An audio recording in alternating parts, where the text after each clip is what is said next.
going. There we go. Did it go live yet? We're recording. We're just not live on the internet. There we go. Now we're live on the internet. What you got there? I got myself a Modelo. There you go. Drinking the Stella. Tyler Davidson left it. My Canadian buddy. Yup. Yeah, I So got to meet him. the other day. Yeah, that This Is Moto deal. Yeah, he's a nice dude. He's a nice Canadian fellow. They're all so nice, but they're also sorry all the time. Everybody, I don't know why. They're like, oh, I'm so sorry. It's just Canadians. Yeah, they're very sorry. Yeah. Most of them are very nice, No, except they for are. Mason, That's for sure. except for Jason Thorne. You don't like Thorny? No, I'm joking. I like Thorny. He's just fucking aggressive sometimes. Aggressive? He can get Probably aggressive. Is he from? Oh, all right. Let's do it. Sounds good. So you got to ride with TP recently? Yeah, that was pretty cool. Actually, it was kind of like a bucket list thing. I've met so many people just, through riding and traveling and stuff. Like I've ridden with like Igo Sato and all those guys before he passed away over in Japan. That was cool. And like, Mad Mike Jones and all those guys, like just, all the OGs. And I've yet to actually meet Travis. And I've like seen him when he won his national title when I was like 13 at Southwick, but there's people there. That's just seeing him there. I didn't actually meet him. And then we followed a rally race, like probably 5-6 years ago. He was up in Maine at Sunday River. There's a mountain up there, and they had a rally going on. And like we were watching that, and we were on supermotos riding, going from staging to staging. And we actually caught up with him as he was going from stage to stage. And they can only go a certain speed on the road.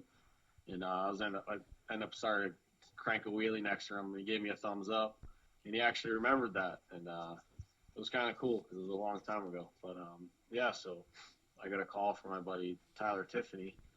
I was talking to him about going there because he rides with him and hangs out once in a while, and Travis said he had nobody that weekend to ride with because everybody was booked with shows, and I had that weekend off, so I got his info and ended up going up to Pleasure Valley Raceway in Pennsylvania, and me and him did a demo. So the first time meeting the dude, I actually did a demo with him. I'm like, wow, that's pretty cool, I guess good things happen to those who wait, So I didn't jump the gun trying to go meet him. It just kind of happened that way. So I don't know. He was really super, super nice dude, like crazy, definitely crazy. Flips anything and everything. But down to earth, kind of felt like I've known him for a long time, No, he's super. Cool. He's super cool, and he really is. I tell people, he is just like you envision him from videos with his thumb up all the time, and just like you can do that, and yeah. Well, the cool thing about it too is like every kid that would come up, like we're hanging out, like he'd just be taking pictures, signing autographs, like he wouldn't even faze him, And he's like, well, it's part of your job, man, It's like, some people kind of, I don't know, like probably shy away from that, but I'm sure he's used to it all the time, Yeah, I wasn't the most, I wasn't the best with that. Like the 5-hour-long pit party I did once to Monster Jam, that was a tough one. Yeah, it's hard to be nice that whole time. Am I still louder, D. Wayne? We got our faithful listener, Danny D. Wayne, or it's just Dwayne, but we call him D. Wayne because Nick can't read very well, so he's like, old D. Wayne. And I'm like, I'm pretty sure it's just Dwayne, dude. Dwayne. But he watches live more than probably anybody, so. Yeah. The thing is, I did the it's weird that it records it differently on GarageBand because that's where I'm recording it now. Yeah. Secondary, so that way I can put it. So when it's online, the sound quality is better, or when it's just the audio. And for some reason, it takes the two mics in different. Really? That's weird. Well, it's kind of like sending videos through Messenger versus texting them, you get better quality. Right. You have no, Really, you know. airdrop is the way to go. But Well, yeah, that's definitely the best way to do it. But unfortunately, they haven't got that technology down yet with podcasts. no, that's true. But And I have no idea what I'm doing. I'm just, well, fake it till you make it, right? Isn't that the yeah, saying? I guess so. It's Just all good. screw it up until you figure out what the hell you're doing. Here's the thing: is Yeah, I always just did it where I did it super stupid, where I'd like do the video, upload it, and then rip the sound off of the video that was already uploaded, and blah blah blah. And by the time I put it up, it was the sound quality was shitty. And yeah, now I just did the last one through GarageBand, and the sound quality is awesome. I'm just super low because I yeah, took the second channel because obviously they want to hear you guys more than me. yeah. So I gave the channel to the good channel to the guests. But Well, thanks, bud. yeah, no worries. They hear me every week. Yeah. Um so did you grew up in Massachusetts? Yeah, I grew up. I actually was born in Salem, Mass, and then I moved to. Lived in Lynn for a while, and I moved to Haverhill. And I was lucky enough to get out of the city, and I grew up on a farm pretty much. Like my neighbors basically lived on the farm. So we had all kinds of trails and stuff, access to riding. Um, but like, I was like probably like 5 years old when I first got my first bike. And I rode here and there in the backyard. My dad built me a track, stuff like that, and then just kind of escalated from there. But when we moved, my parents bought a house. They didn't have much time to really take me anywhere, do any of the racing or anything. So I actually didn't race a motocross bike till I got my license. So I was like 16, and I can drive myself to the track and race. I mean, I went to practice tracks and I rode the trails a lot, but I was kind of like a late bloomer in that aspect of the racing, But it's just kind of we've always rode and always did stuff with motorsports. Like we raced go karts when I was younger too. We did a lot of stuff, but I mean, there's a lot of stuff to do up here in this area. It's pretty big with motorsports, believe it or not. But there's a strong New England group of racers up here, and everyone's pretty tight with one another. NESC, right? Yep, NESC. Those are all the fast kids. Remember, Yeah. that was like when Jimmy Dakotas and all those dudes raced. And he was back on his 85. Kid would smoke everybody. Well, Little dude, you oh, have to put blocks on the start gate. Dakota smoked everybody up there on minis. Yeah, well, he was on. I remember a 3Y. He was on a YZ85, and he'd go out with the 125s and just spank everybody. Kid was fast. When But I raced in the like, I basically stopped racing in about 2000. yeah, But like all the NESC had a ton of fast guys back then too. yeah, yeah. Yeah, it was like Chad Sharp and all those dudes back in the day. Mike Varaca. Yep. Um, who the hell was the other one? Somebody got third. Well, Which Southwick is known for the locals coming out and going like yeah, like Tony top. LaRusso, Yeah, all those exactly. guys. That's who I was thinking of. Yeah, Tony. I Yeah, raced that. he's still super fast. That dude rips, man. He runs a couple of tracks. Like there's a track down the street from my house, MX 101. He runs that. And he took over Jolly Rogers, is NHMX now, Nice. but he's changed it up. He's done a lot with it, but the dude's still super fast. He'll get behind you, panic rev, scare the shit out of you. It's great. Like Yeah. what the hell? Who is this guy? But he's really fast, man. He's just so smooth. It's crazy how the lines you watch those guys ride, and it's like, wow. I'm glad I jumped dirt bikes instead of trying to race because there's no chance. Dude, and here's the thing is that, I agree with you, but, Yeah. Stewart or Reed or those guys are going to eat him up. Oh yeah, no And that doubt. blows your mind. You're like, what Yeah, how can they go yeah. that much faster? What the It's hell? crazy. Yeah, it's crazy. Like when I was in Florida over the winter, we usually go down there for shows and just get out of the snow. Um, like Michael Essie when he was at Tampa MX. I was watching him ride. He smoked everybody. He smoked the whole class. Like Jesus. But then he goes and races Supercross and wins his LCQ. So obviously gets the whole shot in this net. But it's just amazing how much faster those top guys are. It's not even. It's crazy. They're like robots. You can't compete with it. It's insane. Dude. And Travis is the king of them all as far as like I think that the fact that he can even just jump on that bike after the amount of time off and even be close. Yeah. Is on ridiculous. A two-stroke, let alone like it blows my mind, man. Well, he actually raced two strokes, so at least I know. Yeah. At least he had and he rode two strokes for freestyle his whole life. Yeah. But he rode he rode real factory moving. Suzuki 250s back in the day. Yeah. He was telling me a couple, things about those bikes back in the day, like the 03 or the 04 bikes, made so much power. He said, like, he was just telling me they had some sweet setups. But watching him when I was in Pennsylvania with him riding, watching him, he was actually, I think he got like fifth or something in one of the races. But it was like Darren Durham was out front. He just smoked everybody. He was so smooth, so fast. A few local pros. He was actually battling with Damon Bradshaw. Those two were going back and forth. And Bradshaw, man, for his age and what he's been through, that guy still rips, man. He flies. But then Travis is over there flipping, little kickers and everything while he's racing.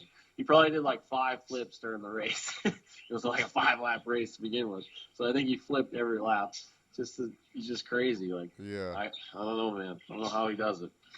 I think his brain, I've said this a million times, I think his brain like processes information faster than our brains do. Yeah, I would have to agree. I mean, you got to think, like, just even going that fast on a motocross bike, like. Yeah, exactly. All of those top guys have to. Yeah, like fast reaction, like I don't know. Maybe they'd all be good boxers or something. I don't know.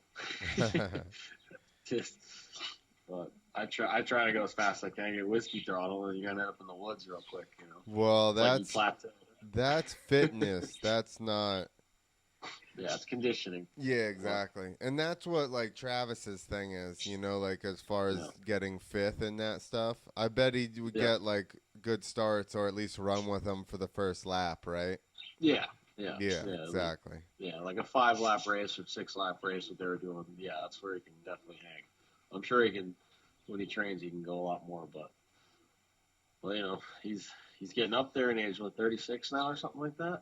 Oh, that old bastard. Is he that old? I think so. I think he's 36, yeah.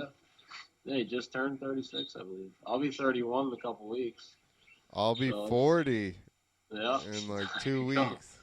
It's all good. I mean, look at Rick Janeski. He's 50. He still rides.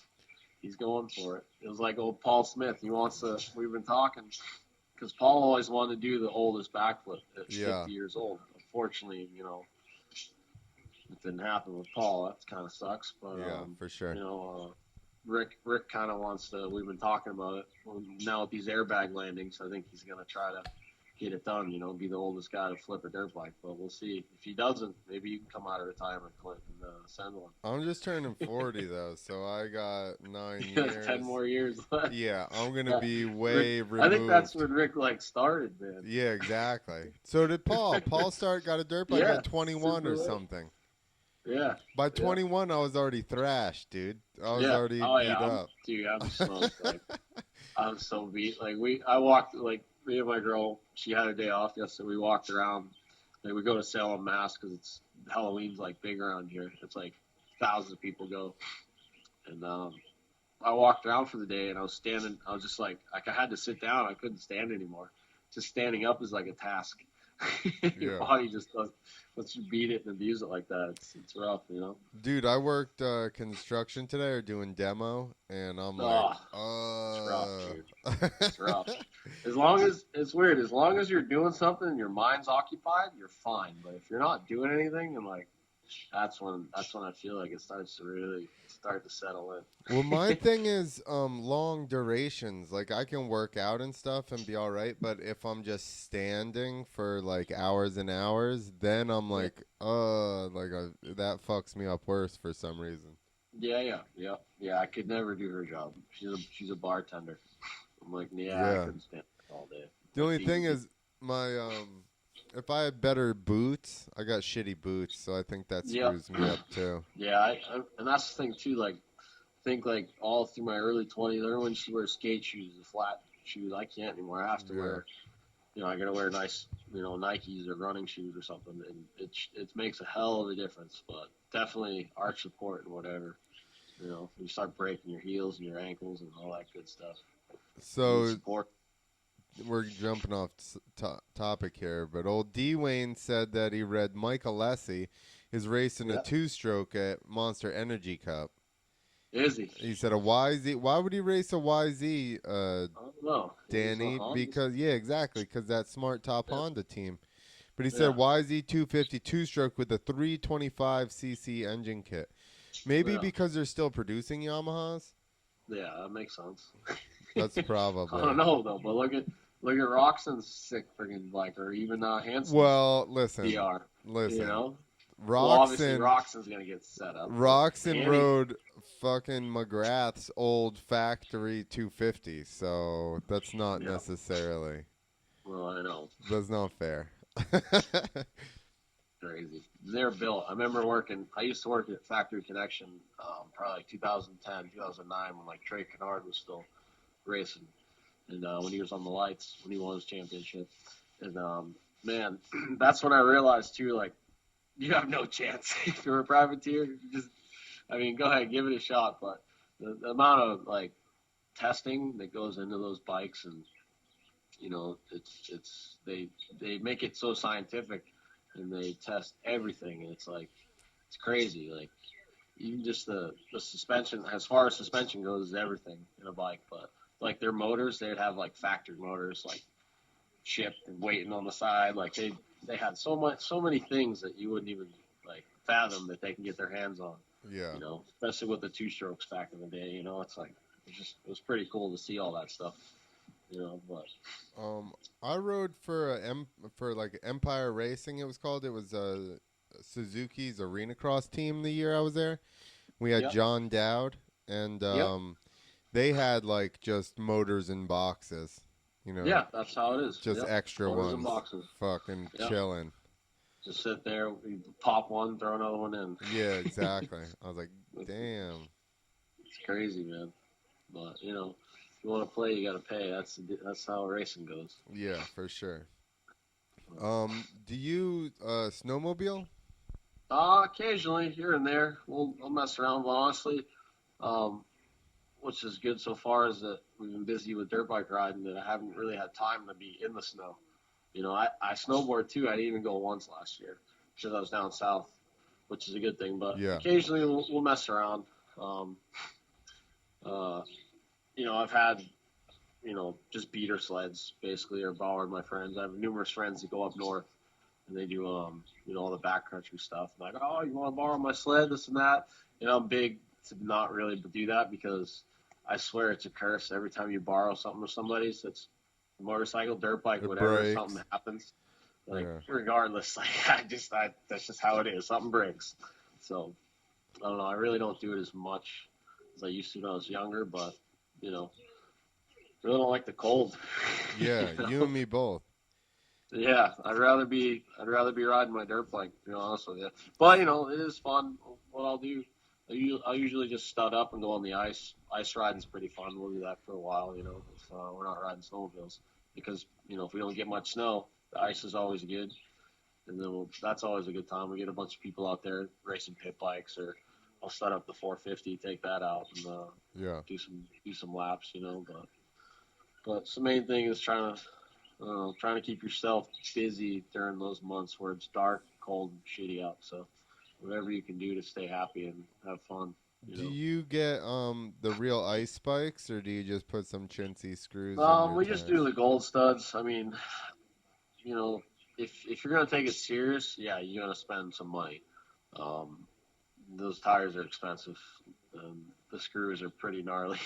It's like anything. Once you start doing something, someone's out there to take it real serious, and that's where the money starts coming into play. And it's I just do it for fun, more or less, or even if we're like riding the woods. There's a group of guys up in Maine we've done some trail riding with, and they just stud up and they go out there. But a lot of single track stuff. But Yeah. I don't know. It's So you it's run screws, you said? yeah. You'll get like it's always works best if you buy some brand new tires. They're called gold screws. You buy them in a box. They come in like you can get 1,000 or 150 or whatever they come in. And we usually take like rubber cement. Comes in a little jar. Put it on the screws and drill them in. Drill them in your tires. They hold up for a little while, but you'll start losing them eventually. But they work better on the pit bikes, less power. Yeah. But it's actually more fun on the pit bikes.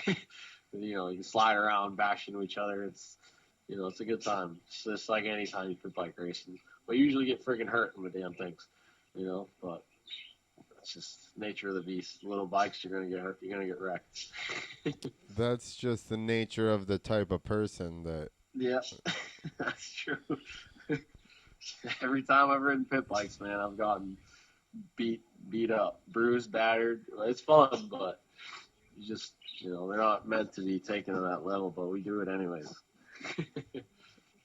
Of course. That's why you do what you do, though, I would say. Yep, that's true. Believe it or not, actually, the whole pit bike thing was kind of what got me into freestyle. I just remember, like I've done a couple of races, motocross, jumped here and there, doing small little things, tricks, and I remember they had an event in it was like 2007. It was Gunstock. It was up in New Hampshire, and I think his name is T.J. Russell. He's from California, dude. And I'm not sure if you know him, but Yep. he was attempting a 100-foot backflip on a pit bike. It's fucking insane. He didn't make it, but and he got up, walked away. But it was pretty gnarly. But there was a big event. It was like Travis Hart, I think Drew Petrie, a bunch of the old like second-rate guys, like back in the day when pit bikes are popular. And I ended up showing up. I had my pit bike with me because everyone rode them, and I ended up talking to one of the promoters there. And I signed the waiver. I said, "Yeah, I'll jump it." First time I ever hit a ramp was like a 9-foot kicker to like a small mound of dirt, and that's how I kind of got in. And dude took me back, went back to his house. He had all kinds of ramps set up, and we'd ride every Wednesday. It was called 50 Frenzy Wednesday, and we'd all go there and we'd have a good time. We'd race, we'd jump the ramps, learn tricks. Like that's kind of how it all snowball affected. And then he put on more shows. That's when I met like Sean Connors, Brody Wilson, all those guys, Rich Kearns, and so kind of opened the door for me. And then my dad would always yell at me and say, "Well, when the hell are you gonna stop messing around with those little bikes? Get yourself on the real bike. Stop being a pussy." So that's more or less where I started getting on the big bike. And I met Rick Janeski through the pit bike thing too. And the one day I was riding a 125, and I went down to Rick's house because he was jumping a 250F, and I'm like, well, I guess I race against 250Fs. I guess I can hit the ramp. Shouldn't be that hard, right? I was kind of wrong. 250F makes a little more power than a 125. First hit, I decked the top of it, bounced because I hit it in second. And realistically, on a 125, I'd probably be better off in third. Yeah. But What I made was it it happen, at? figured it out. Huh? How The far was gap? it? Yeah, how far was it, do you know? It was probably about 68, 70 feet Ooh, yeah. back then. That's That was, wrung out on a 125. oh yeah, it was almost like it was revving so much it was like I had to almost wait because it was like already topped out, like you said, strung out, and then Ah, it back was just off like and save some yeah, engine. it was just revving up like crazy. So that was my first experience with that, and I survived it, so it was cool. And then I bought a 250, and then things kind of just changed from there. Had more power, but if anything, It's just all about seat time and riding over and over. And yeah, back then it was just like me, Rick Janeski, and Ryan McCosker. He was a local. Yep. Um, I've ridden with him. We had a track. Well, he had a track. It's called Rock Bottom MX, and it was pretty cool. It was a motocross track mixed in with a freestyle ramp. And I brought him to like Rick's house and Brody's house and all that stuff. And I kind of took off from there. He was pretty good, you know. And me and him would practice and whatnot. And you know, that's how it all started. And shit, I think I met, like, I was at Brody's house one day, and that's when I met Paul Smith and I think it was Tyler Tiffany and Ben Mabey. I met those guys because they're from Florida, and that's kind of what got me to go down to Florida. And because before then I wasn't really doing shows for anybody. And when I went down to Florida, that's how I kind of got in. I was riding with Paul at his spot at Area 51. This was like 2011, I think. And just kind of spiraled from there. You just put yourself out there with the right people. Eventually, things will start happening for you if you want it. You know, that's the way things work. You just gotta get yourself out there. Yep, for sure. But yeah, it's been a ride, that's for sure. You know, but And the Ravex deal is Ravex a shop? That's a Yeah, they're a shop right up in Maine. They're from Portland, Maine. They got a shop. They sell like apparel, gear, you know, all kinds of stuff. I'm pretty sure they sell like sleds now too, bikes and stuff like that. But they're mainly into like apparel and stuff like that. And yeah, they put on an event every year. We just did one right down the street from my house. I've been riding that since like 2000, probably like 8 years now. I've known those guys. And you know, they hook it up with gear, fly, you know, helmets. We get new helmets, gear every year, stuff like that. They're pretty good with you know, put us in DVDs, videos, and stuff like that. Whatever we need, those guys are on point with everything, you know. And then the local shop, Plastow Power Sports, down the road, they helped me out a lot. Um, like let me use one of their work trucks to tow a landing one day for shows. You know, renting dirt bikes for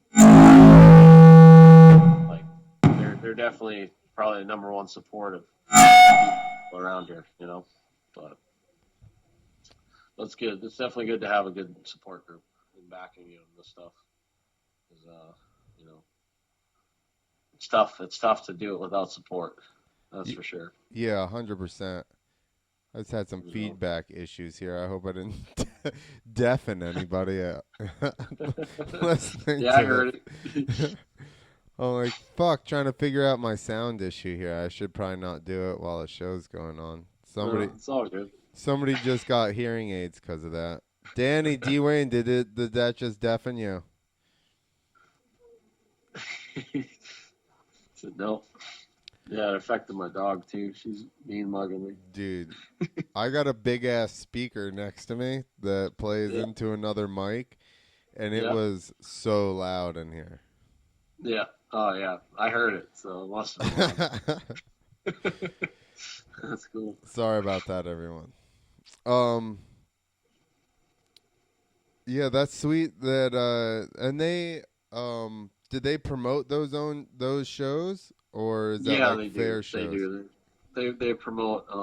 They actually made us like. It's pretty cool. Like I've never had like they made us like baseball cards, so it's kind of cool. Like they you know, instead of like posters and stuff, they actually made us like cards with our profile on it and like all our info in the back, like me, Brody Wilson, like a bunch of dudes had it. So it's kind of funny. I was like, oh, you know, handing out baseball cards. But yeah, they promote in a lot of ways, you know, whether it's Instagram or, you know, whatever they do, Facebook or anything like that. They're always doing something in that way to promote and post stuff. Yeah. So, you know, that's kind of how it is nowadays. Just all internet, word of mouth stuff too. So, but, yeah, they do a few shows. They're mainly snowmobiles, honestly. They do a couple dirt bike shows every year. We'll do a handful of them, not too many, but it's just local for me, so they help out a lot. You know, I like they're good group of guys. You know, that I've known for a while. So you know, that's what it is. I like keeping my group small. You know, rather have four quarters than 100 pennies, so to speak. You know what I mean? Yeah, for And sure. stuff. But yeah. The old Other than that, D Wayne said that it fucked him up and that it was loud as shit, yeah, and that he peed a little bit. nice. That's funny. Um, Yeah. nice. That's why I was asking if you rode the snowmobiles. I know that at one point Brody rode a little bit. Yeah, he used to race them actually. He's Yeah, really good. I mean, Brody's good at everything he does. Dude is a robot. So I always make fun of him for it. But yeah, couch with skis is what I call it basically. It's a giant couch. I mean, you got a lot of room to land if you mess something up, but it's very heavy, and the suspension I don't think is very good compared to a dirt bike. right. A lot of weight coming down. That's But the only thing is that the only thing that puts doubt in my head is that that dude took off and landed sitting backwards, just holding on to his seat, and wasn't yeah, even holding on to his bars. Like it just then rode away. So, yeah, it's crazy. It's nuts. um, Not to mention the seats are a little sketchy too. Like if you don't strap them down good, you go for a grab, your seat will come flying off. That happened to Frisbee actually. Heath Frisbee. I don't know if you've seen that one. I at think he was doing X. a show. Yeah, he was jumping. I think he was actually jumping a regular like comp ramp to a freestyle landing, and it was for Keith Sayers. And I don't know if it was during practice or a show, but the seat fell off when he went for a grab, and he was just flailing. I'm like, holy shit, this is so crazy. I remember seeing that. I'm like, yeah, I don't know about that, but Yeah, that doesn't seem any good. no. But I guess enough straps under it, you'll be all right. But Yeah, I did see them. They just sit on little like frames. yeah, yeah. Like when over the weekend they were literally like screwing some wood in with some like 1 inch screws, just screwing it into the aluminum. I'm like, all right, well that holds. That's cool. Yeah. I'm like, all right, Well, whatever hopefully they're floats your holding boat. on to the aluminum. I guess. Yeah, yeah. I mean, at least they're jumping to mulch, right? I landed on mulch, and it still fucked me up. Well, that's not that good on a dirt bike. You could definitely No, sink your front end and be fucking over your bars. well, that's what happened to me actually because of it. Exactly. Unfortunately, I was I was doing a flip at Brody's house, and I under rotated it. I got in my head, didn't pull when I should have pulled, pulled a little late, got it around, saw the landing, and then rode it down to the bottom and poof, right over. Got a black eye. That was about it. Well, got up. Bike was fine. Like I kind of got lucky, but it was definitely, you know, definitely a moment to where it's like you should have pulled. you Yeah. know, don't not pull. So, So is you that know. what happened? You don't flip now because that Um, tripped you up? well, no, I did it in November, and like right after where I could have rode again. Like the weather was already shitty, so I couldn't like go back and do it. And I think I might have cracked a rib or two, because it sucked for a little while sleeping. But no, I'm gonna start doing them again. I just have to, you know, get into the pit, do a couple more, and then just do it. I know what I did wrong, and that's kind of the best thing that could have happened, and the worst, like the best thing in a bad situation that could have happened. Here's So, the thing, uh, though. If it yeah, wasn't mulch, you would have rode away. I know, and I tell myself that all the time. It would have been the scariest flip ever, probably the most like holy shit moment.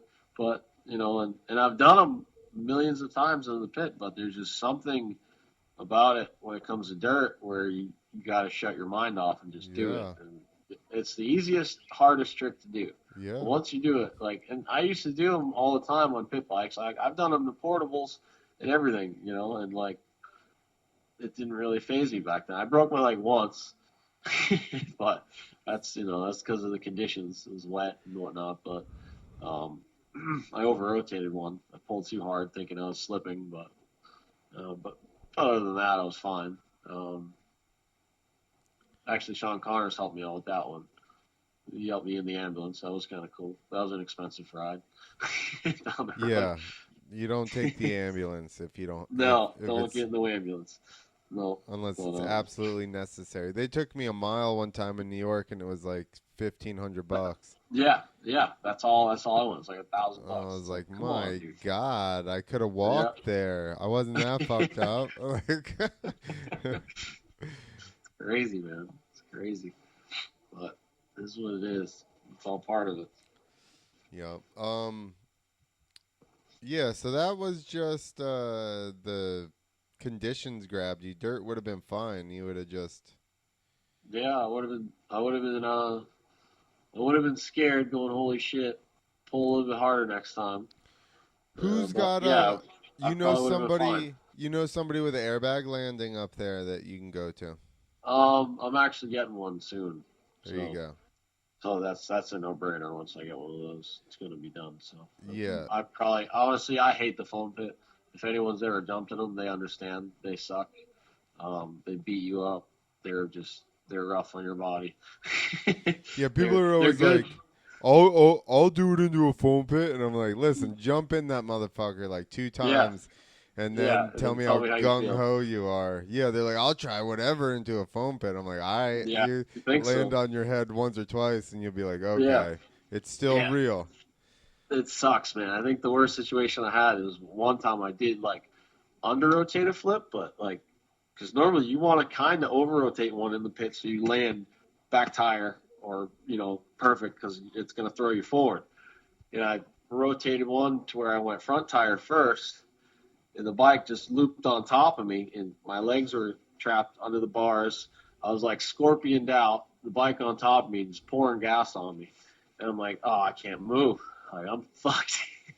So, that was a shitty moment, but I was getting dug out, but it was like, wow, you're pretty helpless under there. The dust, you can't breathe, and like, it gets definitely. If you don't tell yourself to relax, if you're claustrophobic, you're definitely gonna freak out. You don't Oh, want to yeah. be in that situation.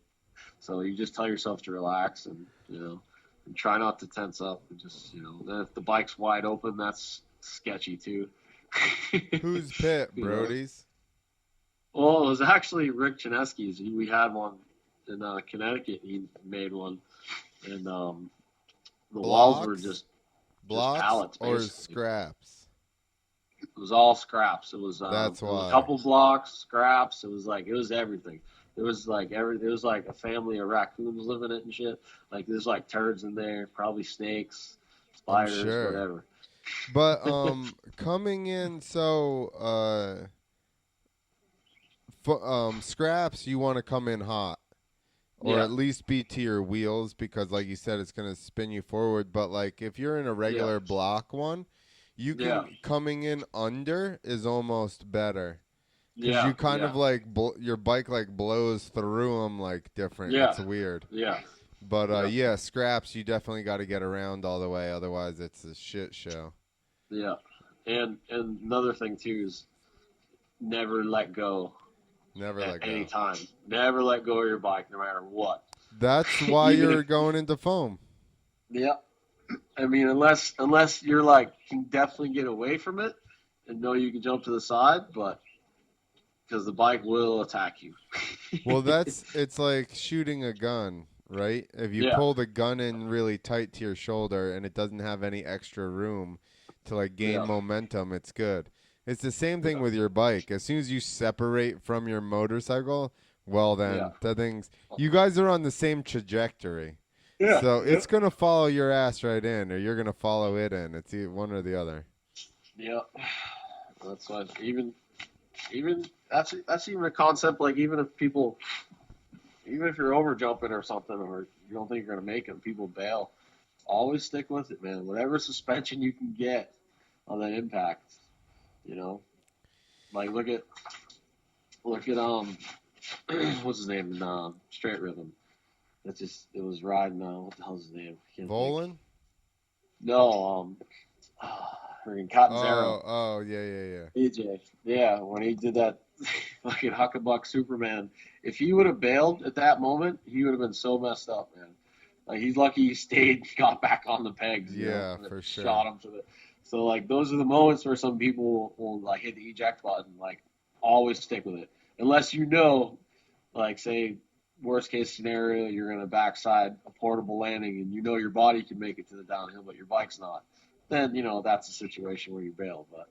Unfortunately, knock on Yeah. wood, I haven't been in that situation. Well, yeah, you got to try and jump like off your bars or something. Yeah, But yeah, the one that trips me out the most, cuz I bailed coming up short on top. I went to flip and I think yeah, it died on me. I don't remember really any of this. yeah, I think it died on me as I mid pull. So I was coming up yeah, short and I was vertical. I wasn't rotating anymore. And all I yeah, was like, I'm gonna like clip my back wheel on the safety vertical like this, and it's just gonna catapult me face first yeah. down the landing. So I jumped off. I think I jumped back and tried to make it into the airbag, but just landed on the safety deck and then fell off of the side. But I still, like I think landing vertical at the top of the landing and getting catapult down the downside would have been Yeah, worse.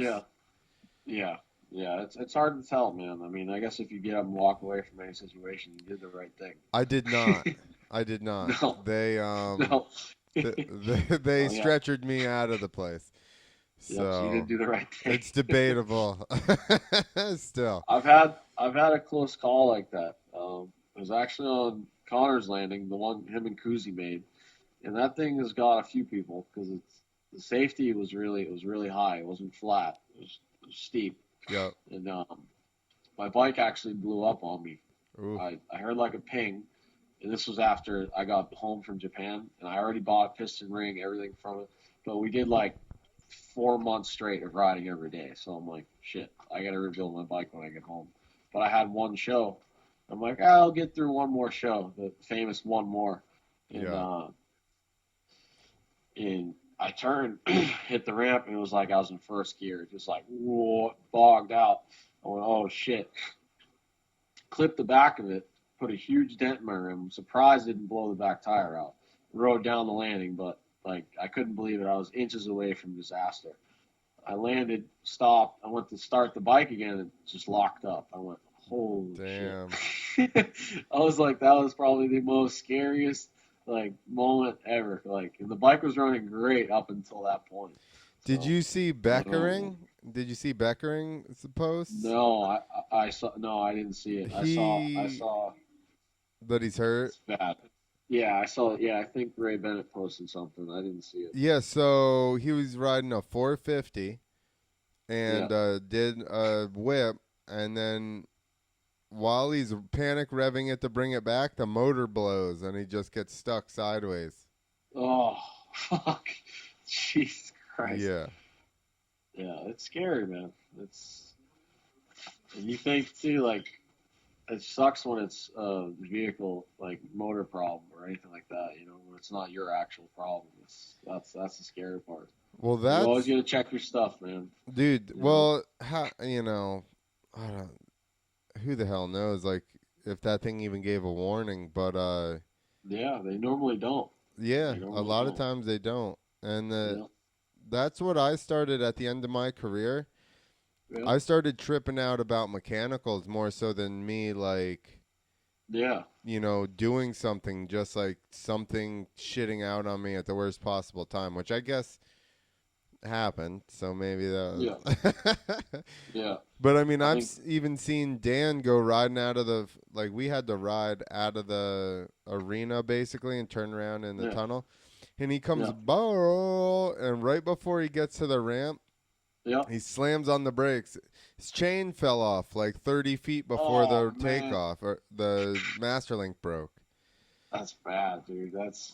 I, wa- I mean, I've watched Paul Smith hang his bike up on the top of the takeoff ramp before, but that's Notorious freaking for that. Notorious notorious. for that. Just brain fart though. I'm like, what the fuck? Like, how did he do that? Like, what happened? Oh, I just brain farted. I'm like, Jesus, man. Well, how are you gonna get your bike down?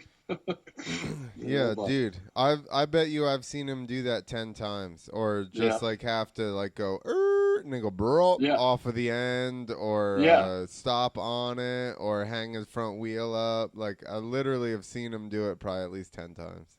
yeah, yeah. You got me beat. I saw it once.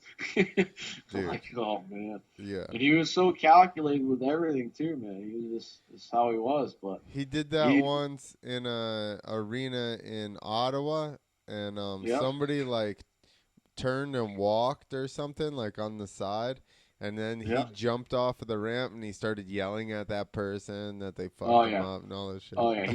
He would get, dude. He would get wild. He would. I remember Paul. He'd like scream at you, flip out. You're like, what the fuck? And they'd be like your best friend right after. You're like, dude, you just flipping out on me, and it'd be like normal. It'd be like nothing happened. I'm like, all right. Dude, yeah, He's, we're similar type of people in that way. Like we get yeah, fired up and then we'd just be like, yeah. And you bah. relax. Yeah. Yeah, yeah, yeah. It happens. You know, there's a lot of stress, a lot of stuff that goes into it. Mentally, I guess everybody copes with it different. I notice. You know. Well, the Um, older you get, the more that it's like this is how you do it. yeah. You Oh get yeah, like more set in your ways. superstition. Yeah, that too. I do that shit. I always put my left side like my pads on first. My left knee pad, left boot, like just weird shit like that. I don't know. I just superstitious. I used to do that too Yeah, because I broke it's that great. leg when I was young, and then Yep, I broke it again, and then I'm like, maybe I need to even it out and start putting on the yep, other ones or something. yep. And I'll always check my gas in my choke Oh, before dude. I check it probably like 20 times when I ride. I don't even realize I do it, but I'm like always checking it.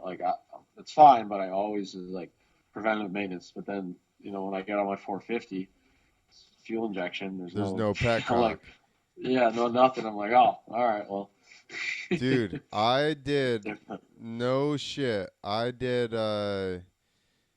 when I was learning the flip, I checked that became my nervous thing was Yeah, checking the making sure the shut the fuel petcock off. was on. Yo, Yeah, it went, you know how it was supposed to stop vertical? Mine yeah. went like an extra like 5 degrees cuz I from had wearing checked it from wearing so it out. dude, like not Yep, even joking. It for sure went like a yep. good amount extra just from me tripping the fuck out, and I was like, "Oh my god." So you made your bike reserve. You gave it a Dude, reserve yeah, speed. I guess so. That's funny. Fuck. I'm like, I need to chill out here. I need to do Yeah, something. yeah, man. That's so funny. But then after you do it, you're like, oh, that was easy. Like I did the JBR best whip this past couple weeks ago. It's pretty cool. We do it in Robbie Marshall's pit and his dad's pit, and they got a big fourth gear wide open jump step up. I think it's like 100. I don't know how far it is. It's 100 plus. It's like probably a 150 maybe. I don't know. It's big, Jeez. but it was tripping me out. Like like man, this is a big jump. But basically, with that, I was kind of looking at it. I'm like, well, you really can't go wrong because you just hold it wide open and you're gonna land at the top. It's a huge step up. So I'm like, all right, well, here we go. I hit the ramp second, click third in the air, grab fourth, and just hold on to it. But it was just like one of those things where you had to work yourself up to it. You start riding, get the feel for it, and then you just say, fuck it, and just go. It's just, there's a point of no return to where you can still doubt yourself, but then you're just into it. It's weird. It's like, Well, going that fast, yeah. Once you're hauling balls and forth, there's not really yeah, very much bailing out of it at that yeah, point. you can't bail at that point. You got to go through it, but just to make yourself do that. And I kind of felt that same way with the flip. Like there was a point of no return because you have to pull and you have to do that, or else you're gonna fuck up, which I did, and I second guessed myself. But But it was you gotta stop talking about it that way. You I landed know, from. Listen, I know, the I know. smoothest flips ever are the ones that you under rotate, and right Yeah, before front you nose in. land, you Yeah, lift your front end up. Those are yeah, gonna be the smoothest jumps you've ever made in your entire life, 100%. So that's true. That's true. the only reason that you got caught was because of the way the wood chips is. You're psyching Yeah, yourself out. that's true. And the landing was like massive too. I'll give him that. super tall. Yeah, but that's all that happened. Listen, and all this could happen. Haven't you seen those guys on the airbag landings get 3/4 of the way down and then the thing grabs them? Yeah, So yeah, it could bad man. still happen on that. Like, Yeah, don't be it's like true. me and Paul and be a head case. Yeah, you're right. Just fucking Gotta do it. shut it off. You need, yeah, exactly. You need to go and ride with Brody and Seth because those two Yeah, I dudes know. don't give a I know. fuck. I just rode with Seth. It's pretty cool, like watching Seth. Like when he first started, I mean, he progressed so much. But you know, He's he's had his gnarly. accidents here and there. He is, man. His whips are huge. Like fuck. All of Like his I'm shit, surprised. all of his Yeah, stuff is huge. Everything he's yeah, got, inherited the style of Brody from watching him all the time, I guess. yeah, And yeah.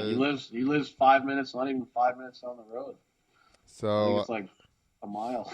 the first time I ever saw him, I was like, I saw pictures. I was like, who the hell is that? And then I realized it was some other younger dude. And I'm like, oh, he learned from Yeah, Brody. That son of a bitch. Like he yeah, totally just got Brody's style, bastard. yeah, yeah.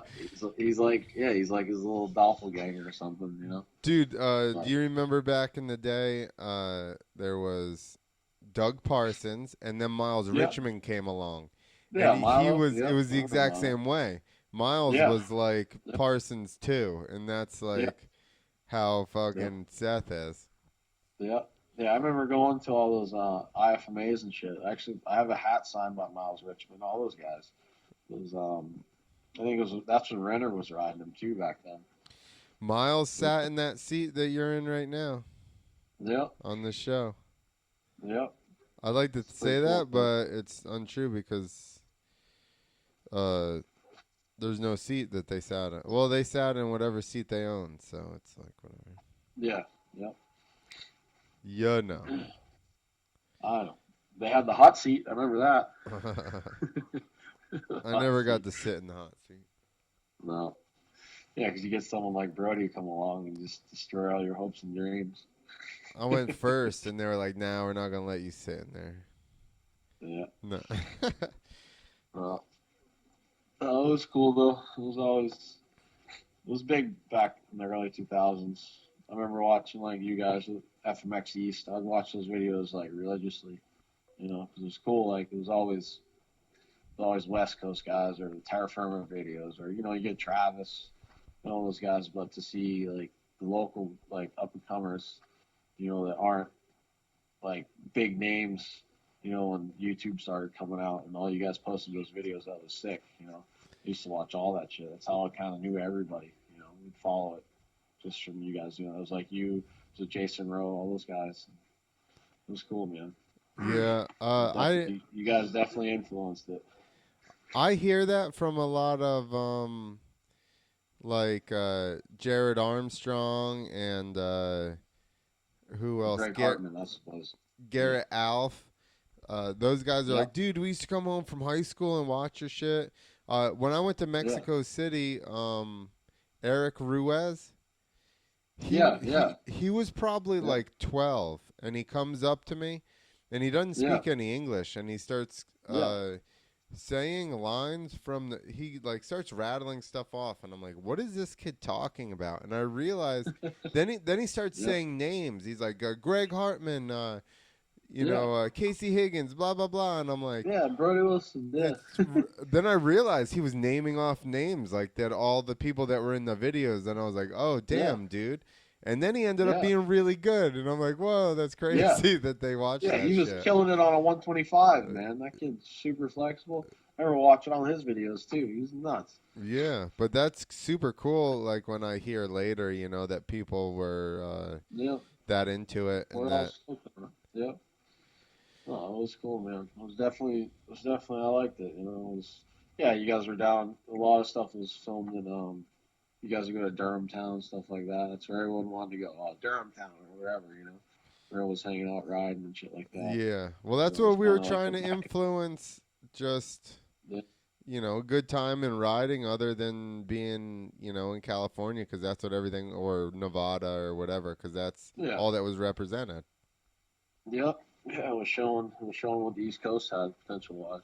other than Travis at that point was so big, so it's like He didn't you're count as like far as East Coast though. no, and that's why. So it's more or less like your likes of riding with someone like you guys was definitely a lot higher than him to this day, But I just got lucky with that one with Travis. Yeah, I got Which to is cool. ride at his house with him. A lot of the times Yeah, he was hurt, so he never actually rode when we were there. yeah, I was there during like when he jumped the blew his knees out, like that Supercross deal, and then he blew him out yeah, again yeah, after yeah. that. When he did that big step up. Yeah, I was around during Yeah, like all that when they first started making the Nitro Circus movies, like the very first ones. And yeah. We're watching all those. uh Yeah, Holy Chrome. yeah, The Global Addiction, where it started with. Well, I love that movie when Global Addiction came out. yep. That was cool. I still have. I don't know. I think I have it on VHS somewhere. That was cool. I watched that a million times. Then I had that. All the Crusty Demons. I had all those Submoto Triple X videos. Then I like the Terra Firma videos because it had like all the videos in one, like Wrathchild and like all kinds of stuff. Like it was cool. Like it was like Terra Firma 1 through 5 or something like that. Like Doug Henry was back riding back in the day, or McGrath Yep. and all those guys. So it was cool. I used to watch them, religiously. And I think that's all of kind us of that's did. kind of what I tell people.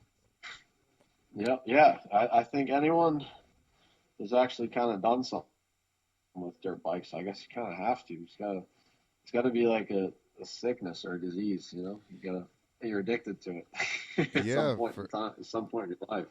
for You know. sure. I mean, I bet you kids now are just watching everything online, huh? It's probably like Buttery and Yeah. Well, honestly, that's Axel. what it is now.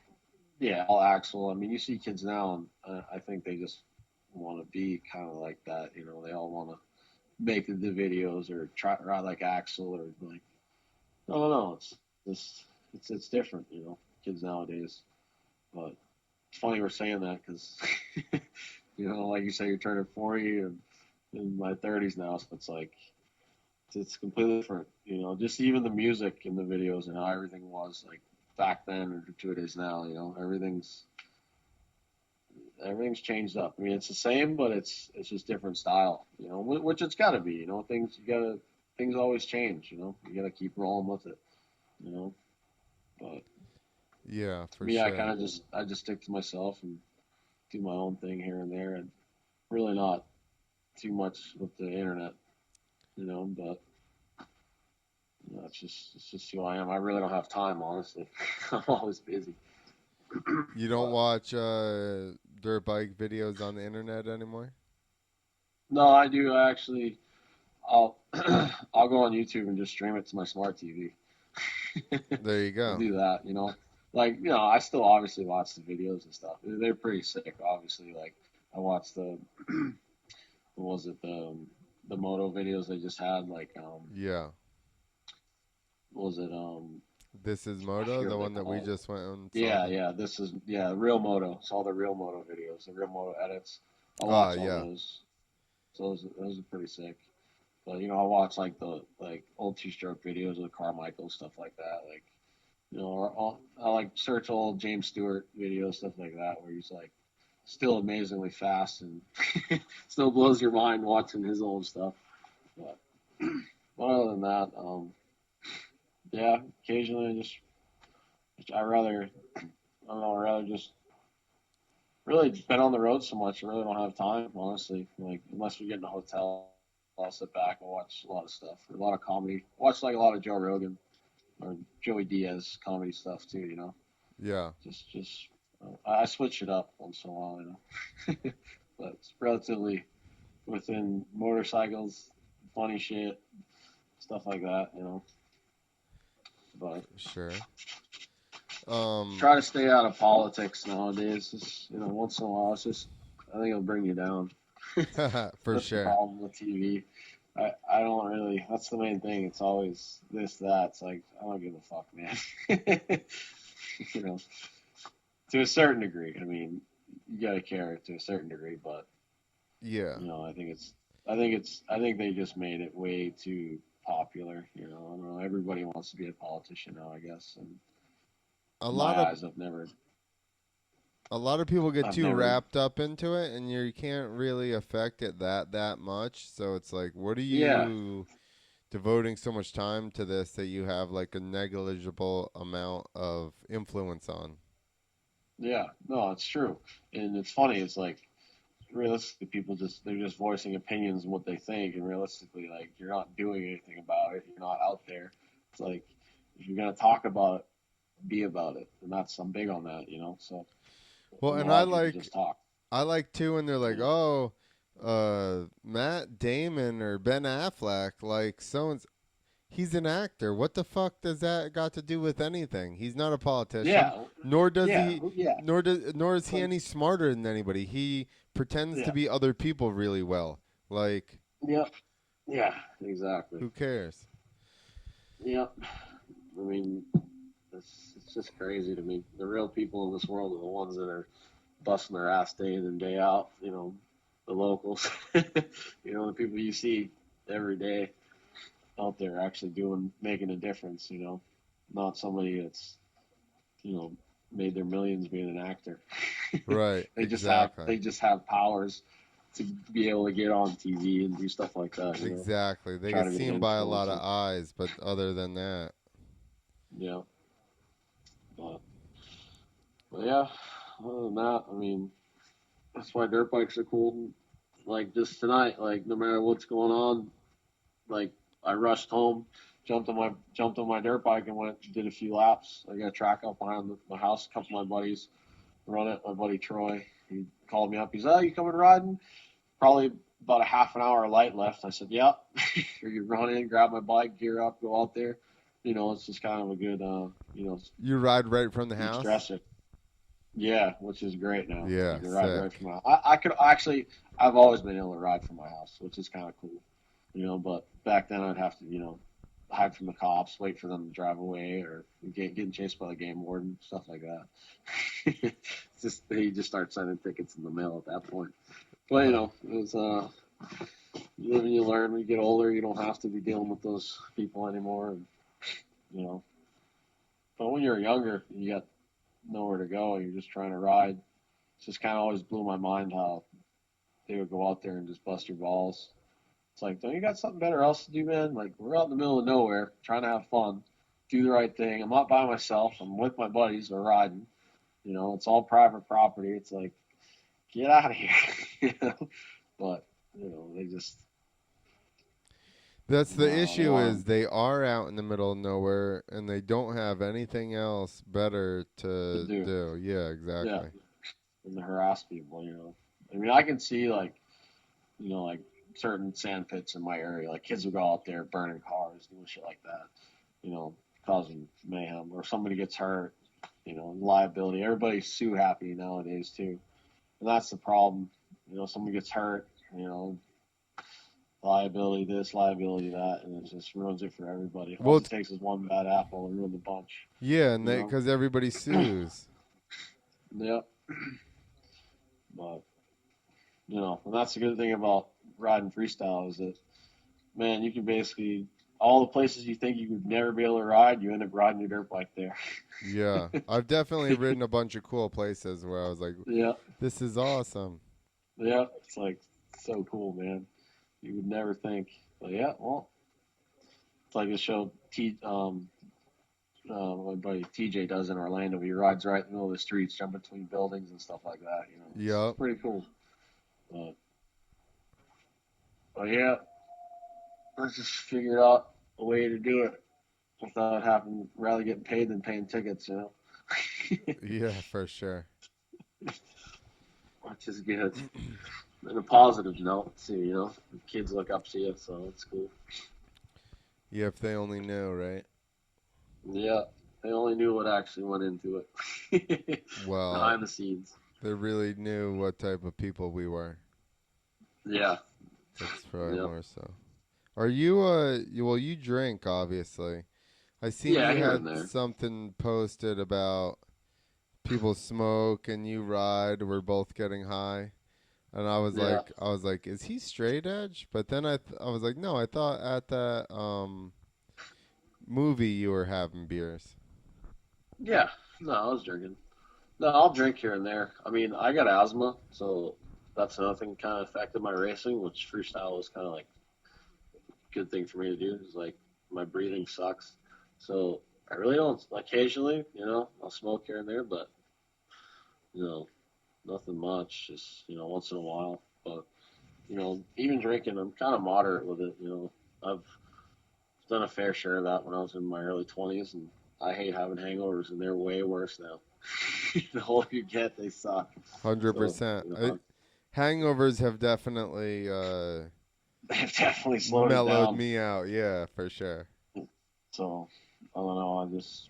I'd rather enjoy a good day instead of being a piece of dog shit laying on the couch. Agreed. Dude, I can feel a couple of drinks in, especially if it's something that doesn't jive with me. Yeah, I'm like, oh no, this is already giving me a hangover. Like, I can yeah, already feel that I'm getting a headache. Like, I'm just gonna yeah. bail Dude, out. stay away from the Red Bull and vodkas, man. It also wreck you. Dude, because by It's the Red Bull that does it, not the vodka. well, listen, it's just like the same reason why doing yayo and drinking is no good. Because Yeah, the real superpower is that you can drink way more yeah, than you normally would. yeah, And then yeah, when it wears off, it all wears off. Now you have an extra hangover yeah. because of all the And you're all extra that done. you drank. Yeah. Yeah, I The remember these. You ever hear of Four Loco? oh yeah. Yeah, when they first came out, it was probably I don't know if I was in high school or out of it, but man, literally four of them, you were done. Four of them. You had four of them. You could buy them. They were 250. So you There buy was two of them no for need to $5. have more than one. Dude, these things ruin you. Like I don't even think I ever got to four because by three I was like climbing shit, burning things, I like would imagine out of so. control. We'll see in the worst hangovers because it wasn't just like I don't know, man. They were just so much sugar, so much crap. Who knows what the hell they put in the damn things? They actually changed it. I think they were like killing kids. They had to in my college. Yeah, they did. They had to change them up because they were wild, man. But literally, like when you didn't have much money back then, you go $5, you get friggin' destroyed and buy two of them. It's like this is crazy. This is allowed. This is legal. It's like pot's illegal and this is legal. Holy shit! You Yeah. know? Legislation, my friend. That's exactly what it is. Government controlled. Yep. But They figured they know how to tax that. Cause they're like, yeah, we wait, it's a plant you could grow in your yard. We can't have yeah, this. yeah. We can't have that. Well, now, now what they're doing too, they're coming out with like breathalyzers for it to see if you're driving high, and it's like Yeah. this thing on the internet. Like, see, it's all about money, man. That's all they care about. That's all it is. It's like Yeah. really. It's like how you're gonna pull over everybody that's doing the speed limit or waiting a minute. Like it's gonna be a lot of old people getting pulled over, Yeah, and exactly. they're probably high. Like Jesus Christ. Now they will be because it's all prescribed to them. Yeah, exactly. I mean, like I've been doing the whole CBD thing was just good. I've been on that, and I think it helps. You know, always tried little things here and there like that. I mean, I'm against painkillers or anything like that. I've seen what that's done to people, and friends, family alike. So especially in this area, it goes from painkillers to heroin real quick. So I stay away from any of that. Even like if I get hurt, whatever, I'd rather deal with the pain for most of it, Yeah. because I feel like if I have taken like you know when I broke my heel, for instance, they prescribed you like a Percocet or a Vicodin, and you just feel messed up. But I feel like I'm going to get up and try to walk around, and I'll hurt myself even more, injure myself more. So it's like it's really no point. Just masks the pain, doesn't do anything for it. And I guess if you can't live with the pain, then don't don't put yourself at risk like that. I guess I don't know.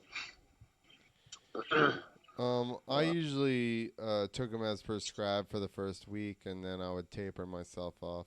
Yeah, you have to wean yourself off on them.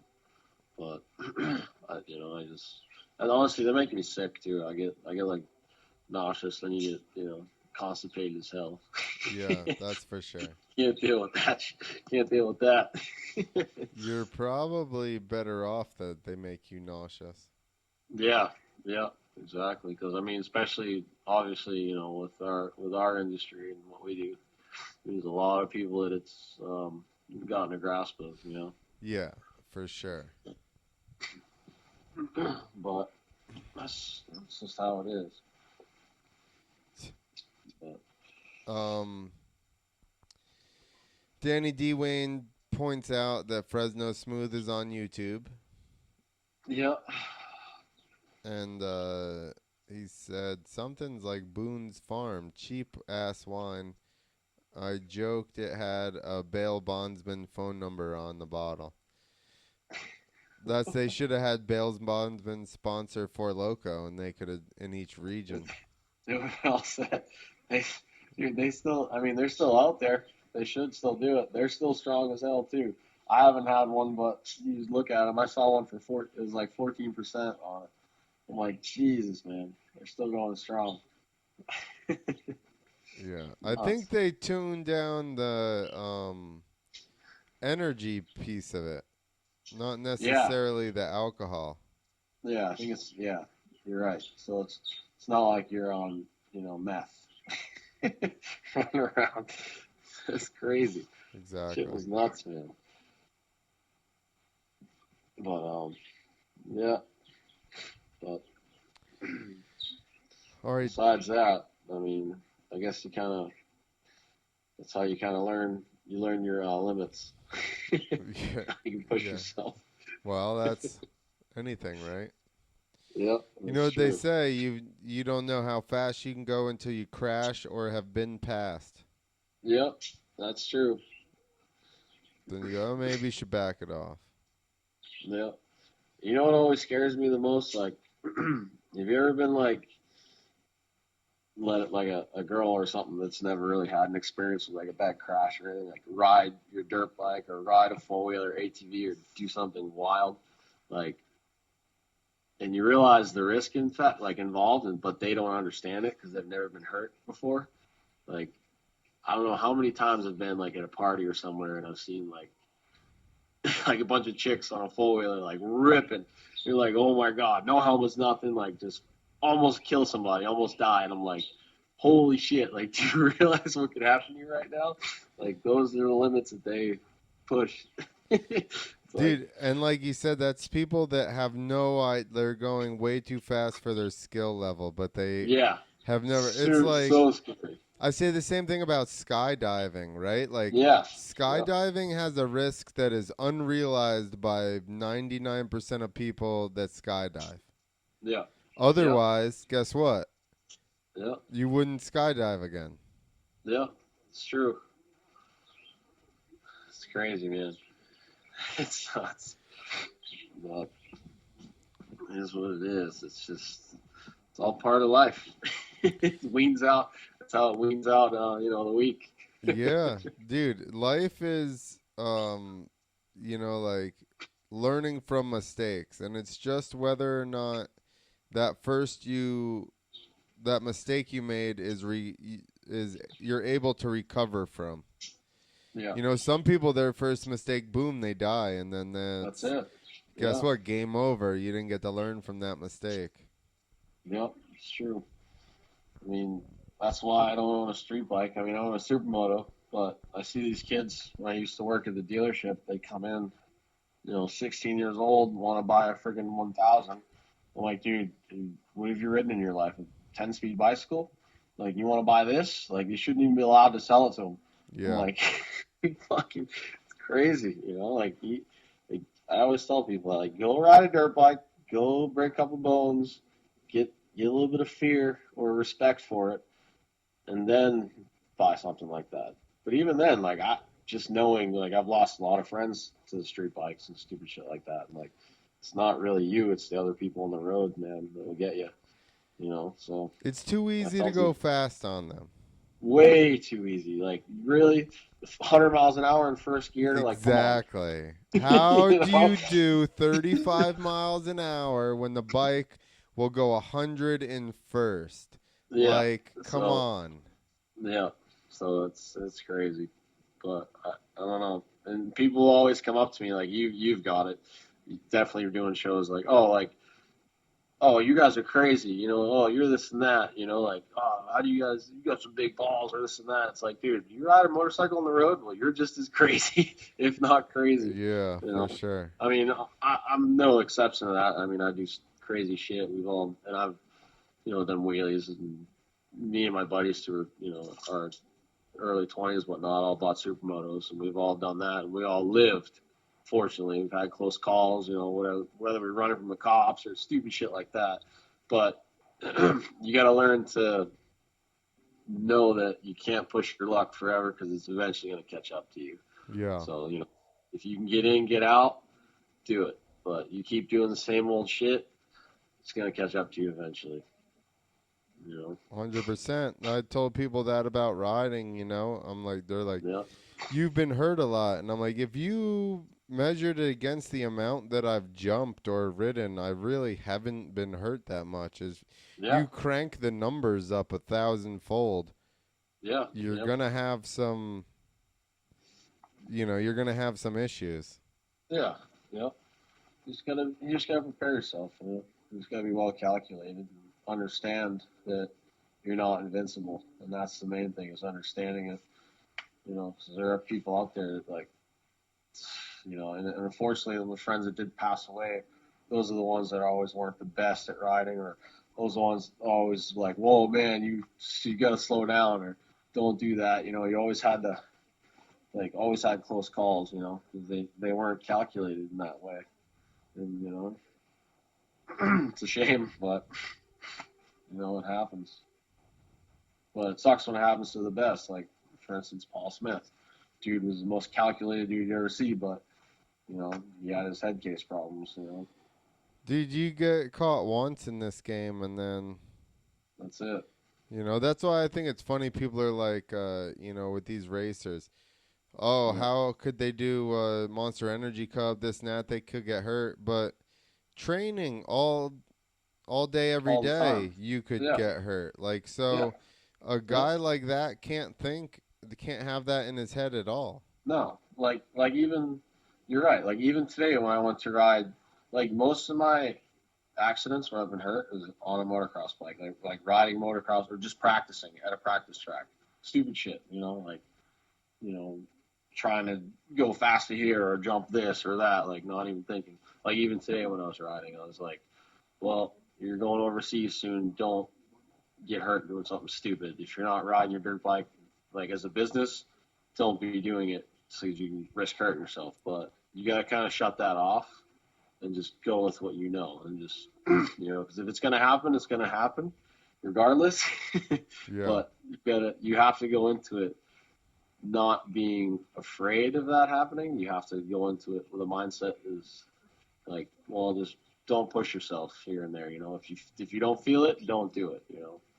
Like I don't know, it's a tough one. yeah, But yeah, you're right. Like, and those guys train a lot harder than they race. That's for yeah, sure. yeah. It's just getting caught in obviously a situation when you're racing, but you Yeah. are definitely all the time, pushing Yep. in training as well. Yep. Yeah, I train on train on making sure my bills are paid, my there's beer in my fridge, and that's There about you it. go, the Make sure I important get to the stuff. shows on time. Yeah, the stuff those guys put them through. Yeah, too old for that. It's crazy. People don't understand it, man. It's nuts. It's a whole Um, different level. yeah, for sure. But That's why I respect like Javier and guys like that are uh like have ridden at that level for such a long time. Yeah, yep. It's not easy to mentally and physically stay, you know, stay at that because your body takes a toll, a lot too. I mean, just you start feeling it. But I think it's if you stay injury free, that's the main thing. Injuries definitely set you back. So you can be smart and calculated and not take chances that are gonna. Well, I mean, I guess we all take chances, but not put yourself in a situation where the odds are against you. Yeah, You gotta weigh out your odds, I guess. But 100%. It's like you said, if you don't feel it, you don't go for it. But yeah, you get that gut feeling, don't do it. there's been plenty of stuff I didn't think there would be an issue with, and I got Yeah, bit. So you never know. yeah, that happens. Well, Um. So is there anybody you want to thank or anything? um, yeah, man. Shit, basically all you guys. Basically everyone that's been an influence in my life, whether it's my family, parents, even my girlfriend that helps me out, like, just the support everywhere. It's definitely wouldn't be able to do it without, people supporting me. Um, even though, I work for myself and, make my own means of money and buy my own things, but it's you got to start somewhere, and not having that initial support, it'd be tough to do. There are a lot of people in this world that don't have opportunities to do that stuff. That could be really good and have the skill set, but they weren't blessed with you know the opportunities, I guess. But so it's all in who you know, I guess, in this sport, and it's where you put yourself, and it's you know Exactly. I was gonna say that. Yes, it is who you know, but it's also you put yourself in a position to yeah, take to be there, advantage of the opportunity. opportunities. Yeah, Yeah, and I think a yeah, lot of people, myself too, you want the opportunity right off of yeah, the bat, but if you're not, you may yeah, get it and blow it because you're not prepared yet. So yeah. And that's the thing too. Like there are plenty of riders out there. They're definitely better than me or whatever. But as far as me being consistent and being good with people, good with getting the things done right, not having to worry about like, oh, where's he, or is he on drugs, or where's he going, or this and that. Like just being a good person in general and being easy to deal with and talk to people. I think that goes a long way in the sport. Because you could be an unbelievable rider, but if you're a jackass, no one's gonna think twice of you. Like it 100. doesn't matter what the fuck you're doing. If you're a dickhead or a piece of shit, no one's gonna. They're gonna, whatever, man. I they'll, tell. I they'll used to. shun you up. You're saying a lot of things that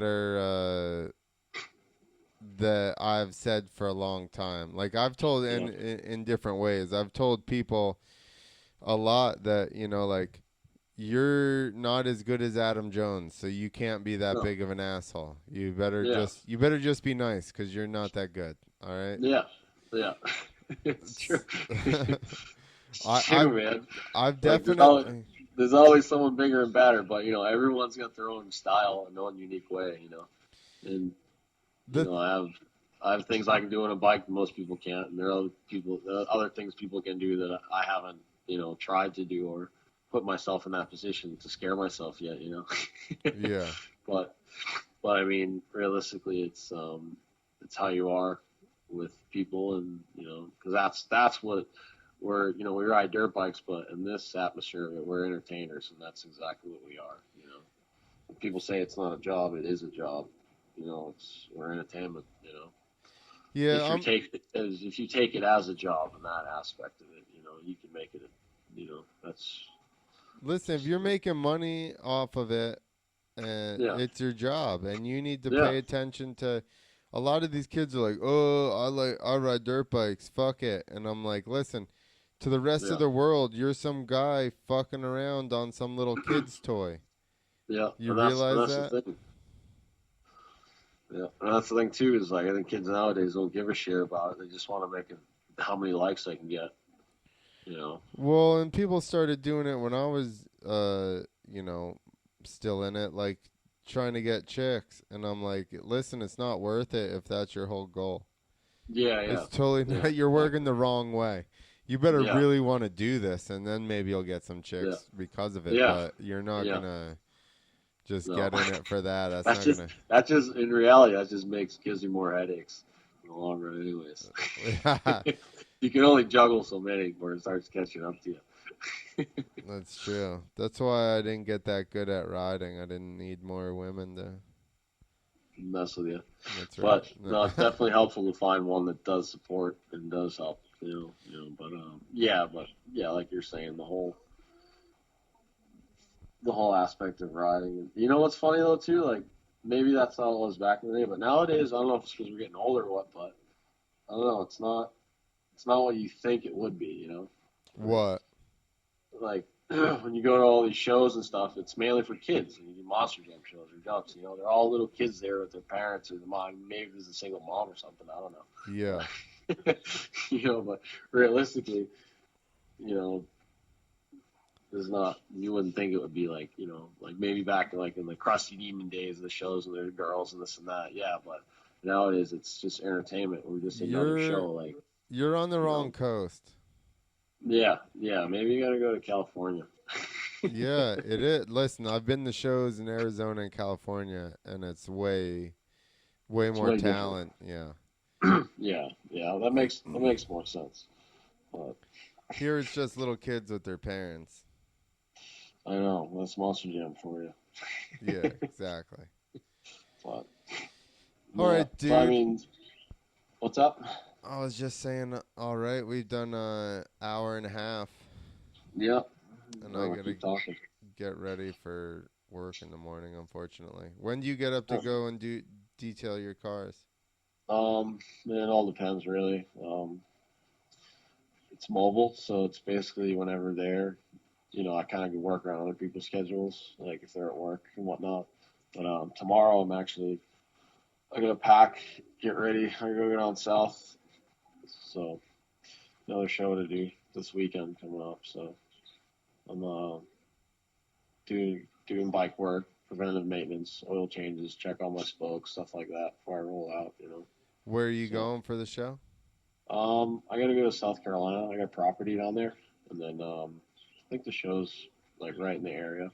It's for Rick Janeski. Yep. So, but yeah, I Nice. gotta get some more info on that tomorrow actually. So Sweet, yeah, dude. so that's my agenda. And then I come home, have the weekend off, and I fly out to Japan for a Monster Jam show at the end of the month. Awesome. So yeah, so that'd be cool. It'll be my third or fourth time back there. I love Y- it there. It's cool. Oh, I've never been to Yeah. Japan. I want to go. Oh, you'd love it, man. People are so nice. I mean, it's such an awesome experience. Food's pretty good too, but just gotta be careful. A little tricky. You might eat some horse or something. Do you get sushi there? Yeah, yeah. So But good. what was really big there, like late night, like everybody's obsessed with karaoke, and like, which is good because if you're American, you know all the songs. Like they know all the songs probably better than we do because that's all I do over there. Yeah. But you know, you'll get some guy that can't speak any English, kill a song over there. It's pretty funny. But he has no idea how to speak English, but he'll sing the whole song in English, and then you don't feel as bad because or that like pressured because normally if you sing karaoke, I don't know. I mean, you do stand up, so that probably wouldn't affect you. I don't But like to sing, so I don't do karaoke. but the shyness of it, if you're not very good at it or whatnot, I think going over there, like, helped me like not give a shit about singing karaoke when I come home. Or I think like if you have enough beers, you really don't care anyways. But but they're pretty cool with that. But after you go do karaoke bars, they have these noodle bars like open late night, and you go to these bars and they serve like authentic, like the Japanese noodles, and it's so good. It's like that's on point. Like you think ramen noodles are good, like these are like 10 times better. But no, I mean that's pretty much your diet over there. It's basically noodles, and whatever else you want to venture out to and get. Like their hamburgers, there's like no buns when you go over there, so it's just basically like just a hamburger on a plate. They have McDonald's too. They get like a bunch of weird stuff. It's just different, man. Your whole diet is completely different, and you're definitely gonna hug the toilet for a couple of weeks or so when your body's trying to get used to it. But but other than that, but they got bidets over there. If you ever used a bidet, it's pretty frightening at first, I but I haven't. yeah, but once you use one, you're like, oh, this is pretty good. Cleans you up pretty good. But all right, man. Well, yeah, I'll have to do it again sometime. Yeah, man. Thanks for coming on. And if you got any big shows or anything coming up, we can always hop Yeah, on and promote them. sounds good, man. I'm just waiting for you to get back on the dirt bike and start riding. Well, you ride I still, but ride, yeah, but you ride, but I it's different. I You did stay some low key now. yeah. I did some tricks in Frankie's pit. That's the first time I've done any tricks since 2016, probably. Yeah, But yeah. that's I'm about sure it it. felt good though. It was kind of fun, Yeah, for yeah. sure. Well, that's the thing. It's muscle memory. Once you have it, you don't lose it. No, You that's know. I'm sure I could go and do like most of my tricks right